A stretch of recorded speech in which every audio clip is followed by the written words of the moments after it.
You think winter is rough now? Step into a medieval night. Wind knifes through wattle walls, smoke tangles in hair, a family huddles by embers, sharing the room with a cow. No double glazing, no Netflix, only wool, salt, and ingenuity. How did they not just survive, but brew, store, play, and plan the cold away from box beds and bone skates to pickled suppers and frost fairs? Stay, and we'll peel back their real winter hacks. The season always began with sound, the first hard frost clicking the thatch, a door bar settling for the night, the cough of a cow whose warm breath fogged the air. Most rural houses in Western Europe were wattle and daub wrapped around timber ribs and a clay floor. Insulation was a wish, not a wall. The hearth sat at the center like a minor deity, smoke creeping toward roof vents that leaked just enough to keep the rafters from smoldering, and more than enough to perfume everything: hair, tunic, bread with soot. If there was a loft, a ladder led up to storage and sleeping pallets.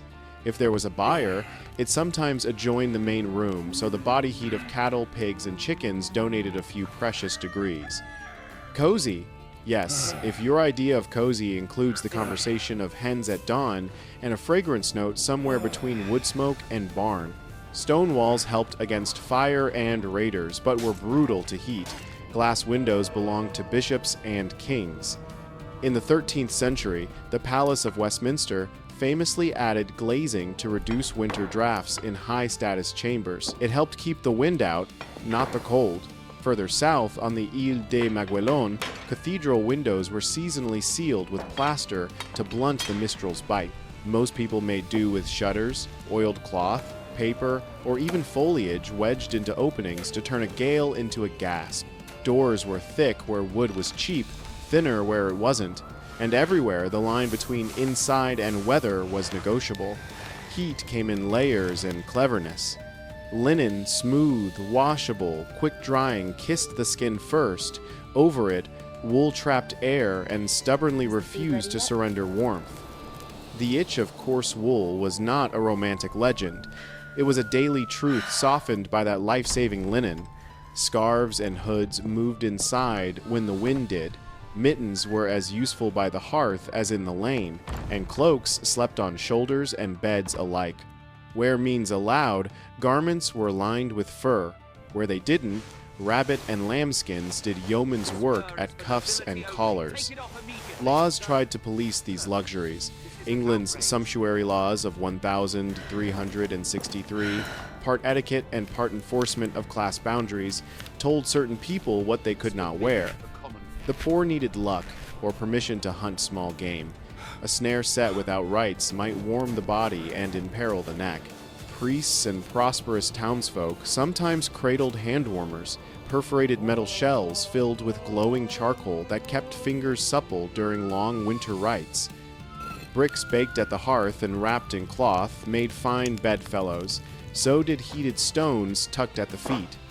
In regions where the tradition existed, tiled stoves and masonry heaters captured flames in ceramic bellies and released the heat slowly. Elsewhere, the open hearth ruled, generous with light and smoke, stingy with efficiency. Tapestries and heavy woven hangings were more than decoration on cold stone. They were windbreaks, each square yard a modest act of engineering. Floors dressed in rushes or reed mats blunted the chill. Beds themselves learned to be architecture. Box beds with sliding panels kept sleepers nestled in their own microclimate. And yes, people shared beds, kin, guests, even strangers, because warmth is a social technology. Not all winters, even grim ones, were the same. The Little Ice Age, a long, irregular cool period beginning around the 14th century, arrived not like a switch, but like weather's bad habit, a string of years with harsher cold snaps, late springs, odd storms, and regional tantrums. In the 1,360 seconds, parts of Central and Southern Europe recorded rivers and lagoons gone rigid under ice. The Rhine reportedly froze long enough near Mainz for crossings that felt like miracles or mischief, and there were winters when the Venetian lagoon wore a glassy mask. In Italy, Chroniclers in Florence and Bologna described snow that rose to eaves and made streets into tunnels, roofs groaning under white weight that had to be shoveled off before houses gave up. Some accounts read like a disaster log. Farms crushed, stores exhausted, towns sealed until thaw. Elsewhere, the North shrugged. Scandinavians strapped on skis for hunting and errands. Sledges slid where carts would fail. What stopped a Lombard might merely delay a Swede. Weather is local. So is the resilience it asks for. Travel narrowed with daylight, roads hardened into bone, and ruts froze into cruel memory. In the best cases, rivers briefly offered smooth highways of ice.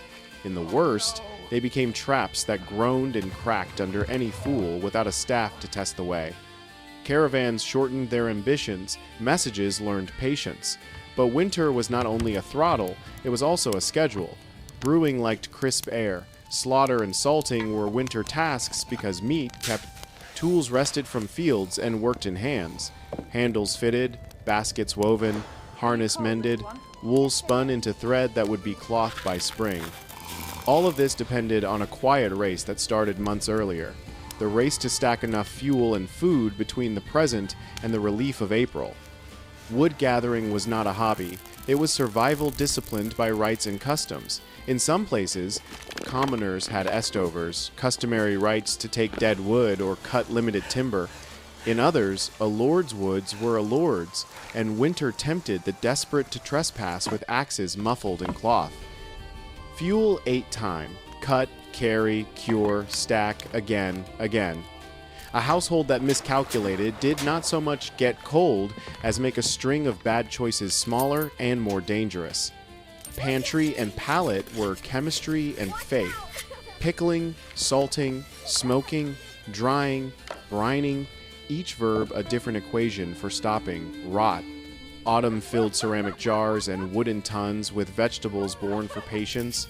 Fruit turned leathery over racks or bright and biting under vinegar. Fish stiffened into boards or exhaled sweet smoke from rafters. Grain was not just bread waiting for a mill. It was porridge, gruel, pottage. One pot that could feed many and hide anything the garden gave up.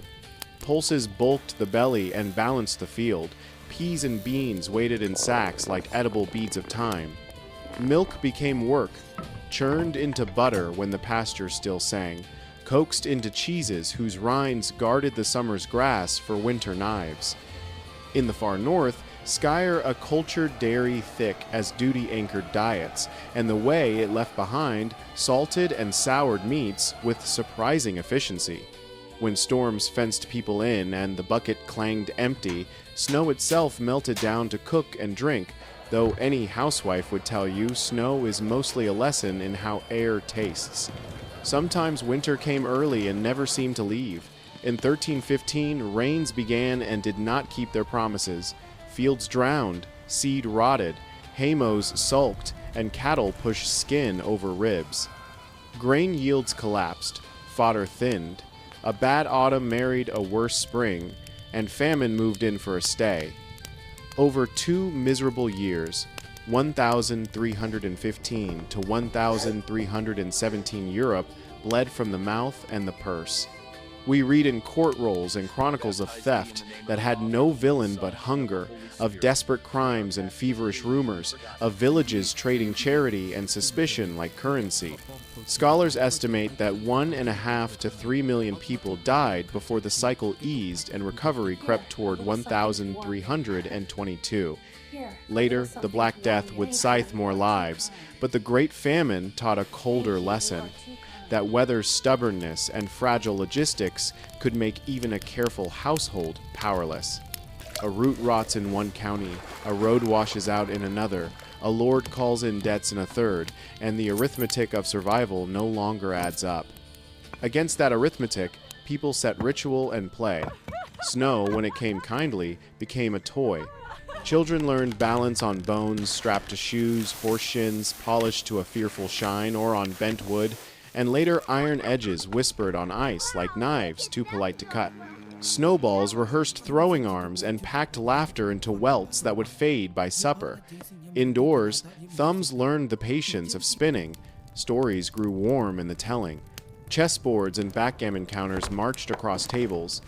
Dice bounced, prayers tilted slightly toward good luck. Nor were hunters idle. Winter boar hunts braided food, danger, and prestige into a day that could end in meat or mourning. Doctors, those who rode, at least had their own explanations and advice. Medieval learned medicine loved balance, and humoral theory said winter fattened phlegm.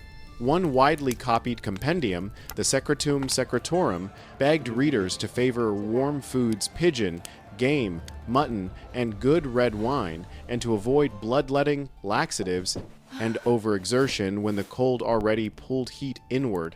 We can smile at the physiology and still respect the pattern. Winter is a season of careful appetites, of steering the body's candle away from drafts. In practice, people ate what the storeroom offered and what feast days demanded. Advent asked patience. Christmas and the 12 days that followed forgave it with fat and spice if the larder was kind. What about cities? Walls broke wind but pooled breath. Narrow lanes tunneled, chill and rumor alike. Guild halls could be warmer than the houses that fed them. Churches were refrigerators wrapped in music. Bakers woke when even the stars felt sleepy, and their ovens loaned heat to neighbors. Markets shrank with daylight, yet thickened with news. In a hard freeze, some towns dared fairs on ice. Elsewhere, bridges took the strain and collected the tolls. The rich bought comfort that the poor rented by the hour. Better fuel, thicker fabrics, rooms that turned drafts into whispers. But even palaces had their limits.